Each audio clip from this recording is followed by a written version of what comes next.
যাওয়ার সময় কথা বলতে পারছি, এসে কথা বলতে পারবো কি জানি না। কালী ঠাকুর হয়ে গেছে যখন, বাহ যা চালাও একটা করে বাঁশ।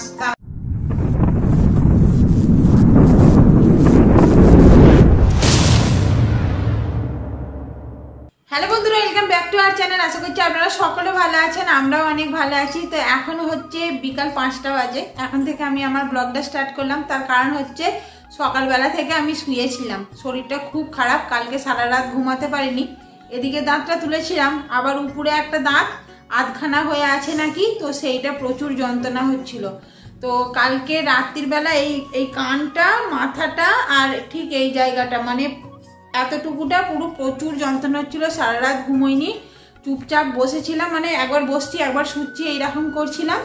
আর এখন যে আপনাদের সাথে কথা বলছি, ডাক্তারখানায় সকালবেলায় ঘুম থেকে উঠে ডাক্তারখানায় ছুটেছিলাম। তো সেইখান থেকে ওষুধ এনেছি, ওষুধ এনে খেয়ে আর এখন ভাত খেয়ে নিয়েছি।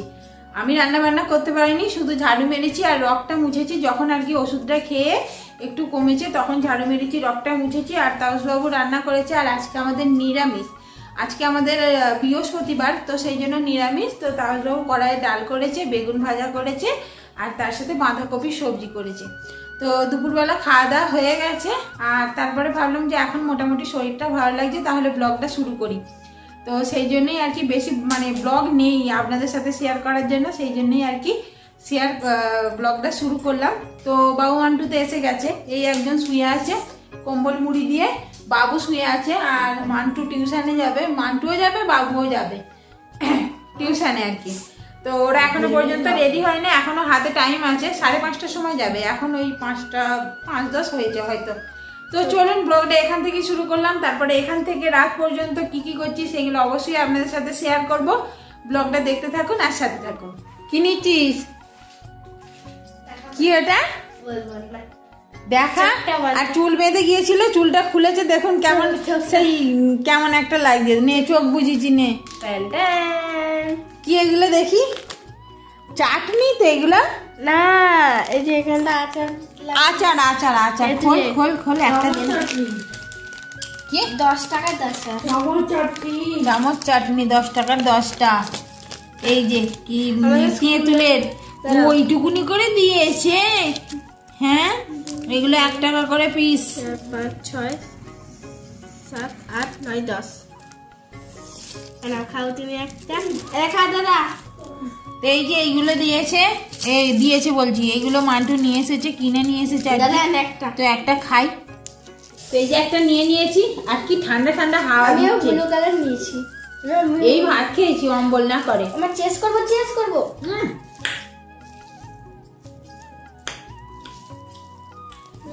চেস।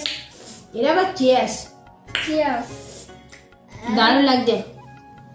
এখন খাচ্ছি তো অম্বল হবে। বেশি চিনি দিয়েছে। দেখো পাথর। তোর চাটা কে খাবে?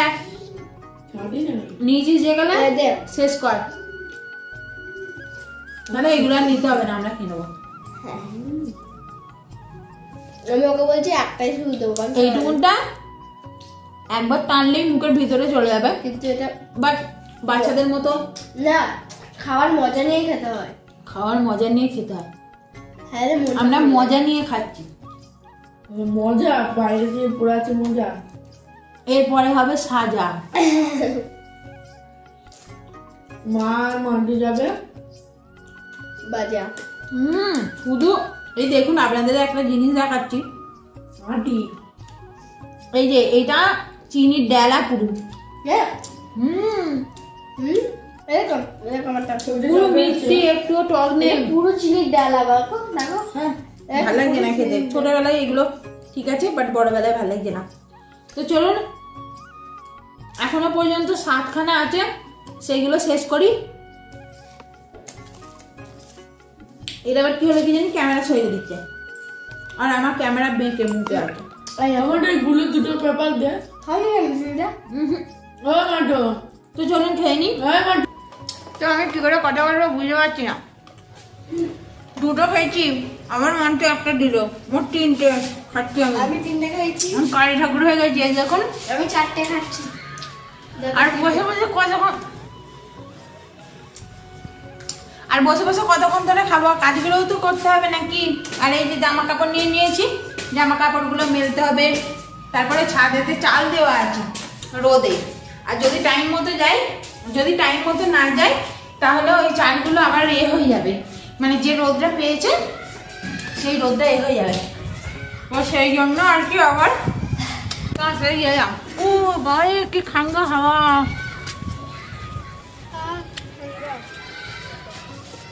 আমি খাচ্ছি এখন, দেখো এই ঠান্ডা হাওয়ায় বেশিক্ষণ দাঁড়াবো না। কালকে বিকালবেলা ঠান্ডা হাওয়ায় কিছুক্ষণ দাঁড়িয়েছিলাম, সারা রাত ঘুমোতে পারিনি। দেখতে এরকম রোদ বেরিয়েছে আজকে, এই দেখুন চারোদিকটা রোদ হয়ে আছে। এইখানটা আপনারা ভালো করে বুঝতে পারবেন, চারোদিকটা রোদ হয়ে আছে, কিন্তু তবুও দাঁড়ালে হবে না। তার কারণ হচ্ছে আমার বাবা সহ্য হবে না। তো এইখানে কালকের জামা কাপড় ছিল, সকালবেলা থেকে তোলাই হয়নি, তার কারণ ওই যে শরীর খারাপে ডাক্তারখানায় ছুটেছি, তুলবো কেমন করে। তো জামা কাপড়গুলো তুলে নিই, তারপরে আবার ওই ভিজে জামা কাপড়গুলো দিতে হবে। তো বন্ধুরা এই চালগুলোই রোদে দেওয়া হয়েছিল, এই এতগুলো মতো, এই যে। তো এই চালগুলো এখন অনেকটা রোদ খেয়েছে, এবার তুলে নিয়ে চলে যাব। আর এই কাপড়টাতে আমি গমও দিই, আর এই কাপড়টাতে চালও দিলাম। এইটা আমি পরি, যে এইটা যে আমি পরি, তো এই কাপড়টা আমি ওকে আর পরতে দিই না, এইসব রোদে দিই বলে তো ওকে আর পরতে দিই না, নাহলে পরে পরে কতদিন খেলা করছিল।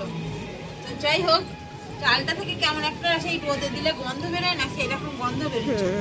কেমন গুমো গুমো, তো গুমো গুমো নয়, রোদে দিলে চাল রোদে দিলে কেমন একটা গন্ধ বাড়ায়, তো সেইটাই বার হচ্ছে। আর এইগুলো ভাঙাতে দেবো, আজকে আর ভাঙানো হবে না, তার কারণ তাহলে ওদের কাজ এসে গেছে। দেখো দেখি চালের পটলিটা, এটা আলু মনে আছে, কালকে না হলে পরশু, কালকেই মনে হচ্ছে ভাঙিয়ে নিয়ে আসবে। এটা মনে হয় মায়ের ছোট মেয়ে, কোনটা? ওই যে তুমি করে নিয়ে আসবে। দরকার নেই বাবা, যা জ্বালাও। চলো। তো এই যে গম নিচ্ছি একদিকে, এই চাল নিচ্ছি একদিকে, আমাকে দুটো দাও। আর না আবার জামা কাপড় নিচ্ছি। ও পড়ে গেল সব পড়ে গেল। তো মেয়েকে গমটা দিয়ে, দূর খালি গম দিয়ে রোদ দিই বলে বারবার গমই বলছি, মেয়েকে চালটা দিয়ে পাঠিয়ে দিলাম। আর আমি এই যে চিমটির জায়গা আর এই কাপড় জামা নিয়ে যাচ্ছি। আমার মানটুকে দেখুন আপনারা, এই চাল নেবেন, চাল পিঠে পার্বণের চাল, পড়ে গেলে না, পড়ে গেলে ওই আলুই পিঠে হয়ে যাবে, পিঠে বড় বড় হয়ে যাবে। তো মানটু কি সুন্দর যাচ্ছে দেখুন না, এই দেখুন। তো আমি দুটো নিতে পারছিলাম না, কারণ ওই যে ওই কাপড়টা না কেমন ভরা, স্লিপ খাই প্রচুর, তো সেই জন্য হচ্ছিল না। তো ভাগ্যে ওকে দিয়ে দিলাম, আমি তবু এইগুলো নিয়ে যাচ্ছি। তো কি আর করা যাবে, এই করেই কাজ করতে হবে। আর একটা জিনিস আপনাদের দেখাবো, দাঁড়ান ঘরে যাই আগে, দাঁড়ান এগুলো আগে রাখি। ওই দেখুন নিয়ে এসেছে কালকে রাতের বেলা, তখন 12টা সাড়ে 12টা যখন দোকান থেকে আসে, তখন এই আমগুলো নিয়ে এসেছে। এখানে পুঙ্গল হয়, তো এই আমাদের যেদিনকে মকর সংক্রান্তি হয় সেদিনকে পুঙ্গল এদের এখানে। তো পুঙ্গলে এদের আখটা আর কি, আখটা খায় না মান্টু, আখটা মানে 5 জনের 5 পিস। আর আমাদের ওখানকার আখগুলো কেমন বলেন তো, আর এখানকার আখগুলো একটা করে বাঁশ, দাঁড়ান দেখাচ্ছি আপনাদের। ও এই দেখুন, একটা করে পুরো বাঁশ, এত রস এই আখগুলোতে, মানে। আর এই আখগুলো খাওয়া খুব ভালো, তবে আমি খেতে পারবো কি জানি না, কারণ আমার দাঁতের কন্ডিশন খুবই খারাপ। এখন মেডিসিনটা খেয়ে যেন মনে হচ্ছে আমার কিছুই হয়নি, তো সেই জন্য যত পারছি কথা বলে নিচ্ছি, কারণ যখন যন্ত্রণা হচ্ছে, কিছু কাজ করছে না, চোখটা কাজ করছে, খালি চোখ দিয়ে জল গড়িয়ে যাচ্ছে। তো যাই হোক, সব আম পার করছি না, এই আমগুলো আপনাদের দেখিয়ে দিলাম। 3টে 5টা আছে। ও বাবা, মা তুমি ক্যাচ করো দেখি ছুঁড়ে।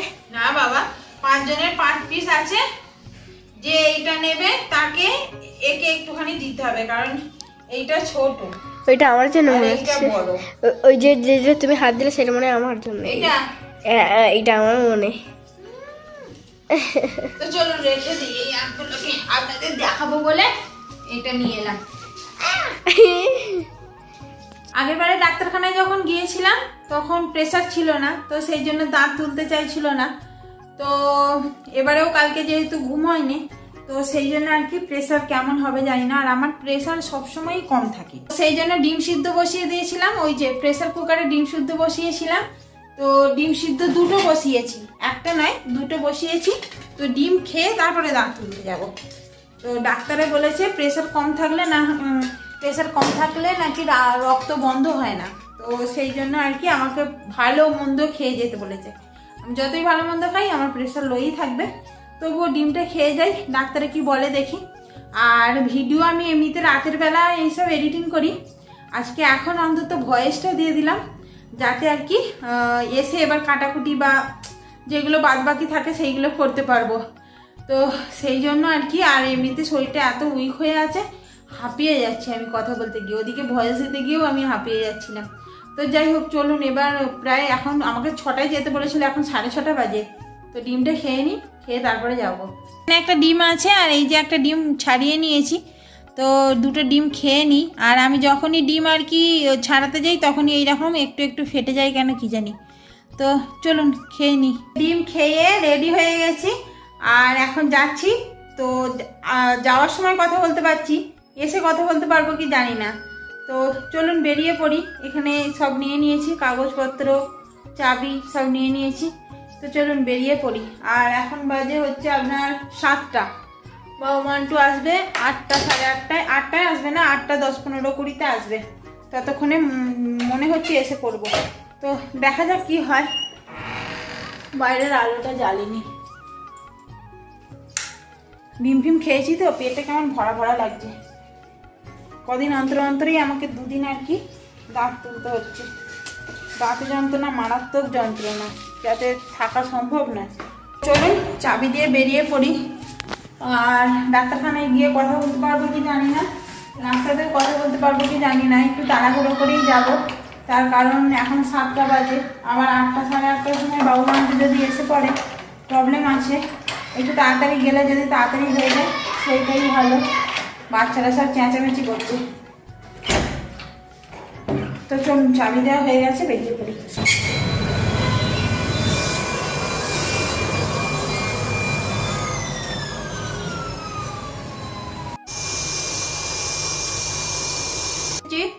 আর ওইখানে চুল খুলতে বলেছিল, এখানে যে ক্লিপটা দেওয়া থাকে সেই ক্লিপটা খুলেছিলাম, তো সেই জন্য চুল পুরো এদিক সেদিক হয়ে গেছে। আর এইখানটা করে তুলো চেপে দেওয়া আছে, তো সেই জন্য আর কি এরকম ভাবে কথা বলছি। তো আধা ঘন্টা পরে তুলোটা বার করে ঠান্ডা জিনিস খেতে বলেছে। ঠান্ডা জিনিস নিয়ে এসেছি, আইসক্রিম এনেছি, আর তার সাথে দুধ এনেছি, কারণ রাতের বেলা খেতে হবে। দুধটা ওই ফ্রিজেতে রেখে দিয়েছি। আর সুজি নিয়ে এসেছি, এই যে সুজি নিয়ে এসেছি। আর এই আইসক্রিমটা নিয়ে এসেছি, পুরো গলে গেছে। আর এইখানটা করে উপরে দাঁত, তো উপরে আগের বারেরটা নিচের এইখানে তুলেছিলাম, আর এবারের উপরে দাঁত তুলেছি। তো এগুলোই খুব লেগেছে। তো এখন বেশি কথা বলছি না, কারণ আধা ঘন্টা হয়ে গেছে, রক্ত চিরাচ্ছে, মুখে আসছে বুঝতে পারছি। তুলোটা খুলে আমি আগে করি, আইসক্রিমটা খেয়ে ওষুধটা খাই। আর আসার সময় ঠাকুরের প্রসাদ পেয়েছি, ঠাকুরের প্রসাদও নিয়ে এসেছি। আগের বারে দাঁত তুলে পুরো এসে শুয়ে পড়েছিলাম, এবারে দাঁত তুলে তবু মোটামুটি কথা বলতে পারছি।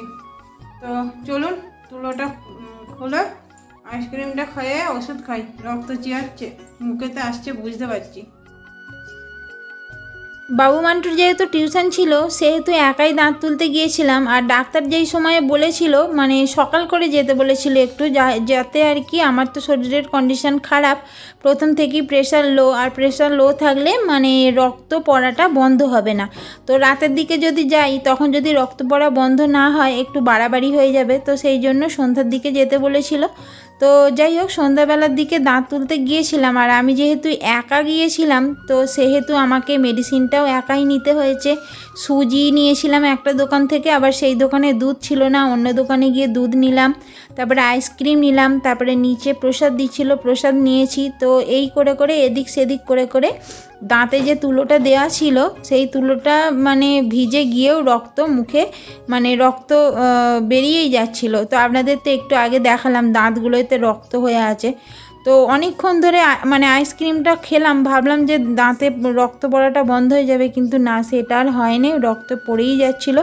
প্রথম দিকে স্ট্রং ছিলাম, তারপরে আস্তে আস্তে দেখছি শরীরটা আর বয়েনি। তো সেই জন্য ওই মানে চিত হয়েই শুয়ে আছি যাতে রক্ত পড়াটা বন্ধ হয়ে যায়। তবে রাতে অনেকটা টাইম পর্যন্ত রক্ত পড়েছে, রক্ত পড়া বন্ধ হয়নি। তারপরে আস্তে আস্তে করে পুরো গালটা আর কি ফুলে গেল।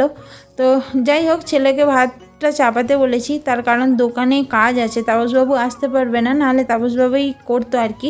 তো বাবু ওখানে ভাতটা চাপিয়েছে, আর এই যে আলু কাটতে এসেছে, এত আলু বাদ দিচ্ছে আপনাদের কি বলবো।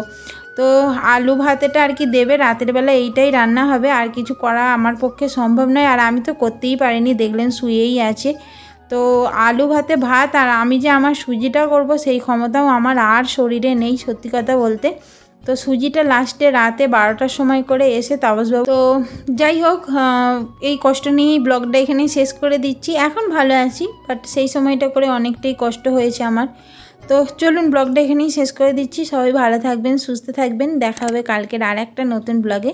আজকের মতো টাটা।